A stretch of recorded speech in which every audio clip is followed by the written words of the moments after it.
देखिएगा, सभी लोग उत्साहित तरीके से अपना मतदान करने का काम कर रहे हैं। मैं यहाँ पहुँचा, लगभग 40% के करीब मतदान यहाँ के लोगों ने कर दिया है। तो मैं समझता हूँ कि अच्छा मतदान लोग कर रहे हैं, बढ़ चढ़ करके हिस्सा लेने का काम कर रहे हैं। मैंने भी अभी थोड़ी देर पहले ही मतदान किया है। तो मैं समझता हूँ कि मतदान करने के बाद लोगों की सोच, लोगों के विचार इस बात के संकेत देने का काम कर रहे हैं कि मोदी जी की सरकार ने देश के भले के लिए बहुत अच्छे निर्णय किए हैं, बहुत अच्छे फैसले किए हैं, बहुत अच्छी योजनाएं दी हैं, अंतिम पायदान तक पहुंचने वाले योजनाएं सरकार ने देने का काम किया है। तो उन्हीं के बदौलत लोगों के अंदर फिर से विश्वास बना हुआ है कि मोदी जी को हमें देश की बागडोर फिर से तीसरी बार देने का काम कर रहे हैं। मुद्दे क्या कुछ हैं? देखिए, मुद्दे तो हमारी सरकार ने काम करने में कमी नहीं छोड़ी। हम भी अगर 1.5 घंटा भी बोले तो हमारे मुद्दे कम नहीं होंगे, जिन पर हमारे परिणाम हम लोगों ने दिए हैं, चाहे वो क्षेत्रीय लेवल पर हों, चाहे प्रदेश के लेवल पे हों, चाहे वो देश के लेवल पे हों, देश की सरकार के हों, चाहे प्रदेश की सरकार के हों, चाहे हमारे क्षेत्रीय लेवल पर। एमपी साहब कभी कहीं भी किसी भी लेवल पर कमी नहीं छोड़ेगी।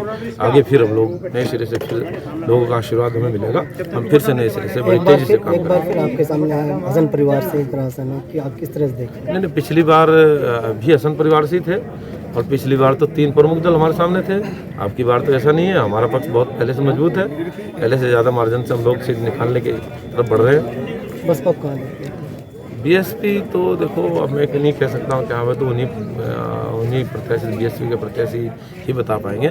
हम लोग तो केवल इतनी बात कहेंगे क्योंकि आज की तारीख में देश के अंदर किसी भी प्रकार की चुनाव को लेकर कोई लड़ाई नहीं मुकाबला इस देश में लोग मान चुके हैं, लोग जान चुके हैं, लोगों का मन बना हुआ है कि हमें तीसरी बार मोदी जी को प्रधानमंत्री बनाने का काम करना। मुकाबला ये हमारा विपक्ष नहीं, पूरा देश मान चुका है। विपक्ष भी इस बात को मानता है कि सरकार मोदी जी की ही बनने जा रही है। अब विपक्ष के सामने समस्या क्या आ रही है कि मोदी जी ने अपने देश के लोगों को, अपने परिवार के, राजनीतिक परिवार के लोगों को, एनडीए के सहयोगी दलों को ये लक्ष्य दिया है कि हमें 400 पार करने हैं। अब विपक्ष इस बात पर हाथ पैर मारने का काम कर रहा है, इस बात की लड़ाई लड़ने का काम कर रहा है कि मोदी जी ने 400 पार का लक्ष्य देश के लोगों को दिया है, ये इनके 400 पार ना हो पाए। लड़ाई यहाँ चल रही है, लड़ाई यहाँ है। चुनाव में सरकार बनाने की लड़ाई नहीं है, 400 पार ना हो पाए, विपक्ष इस बात को लड़ रहा है। लेकिन देश की जनता ने मन बना लिया है। आपको लगता है एमपी साहब ईवीएम में गड़बड़ी की बात भी उठेगी, कुछ सवाल उठेंगे? जब ये तो विपक्ष का अनर्गल प्रकार का आरोप होगा, वो अपनी हताशा निकालने का काम जो करेंगे वो ईवीएम पर ही करेंगे। अखिलेश जी खुद कह रहे हैं कि हो सकता है वो पहले से कहना शुरू कर दिया। 5 विधानसभाएं हैं, कौन सी विधानसभा समझ रहे कि आपको बढ़त मिल रही है? नहीं, मुझे सभी विधानसभाओं से अच्छी बढ़त मिलेगी।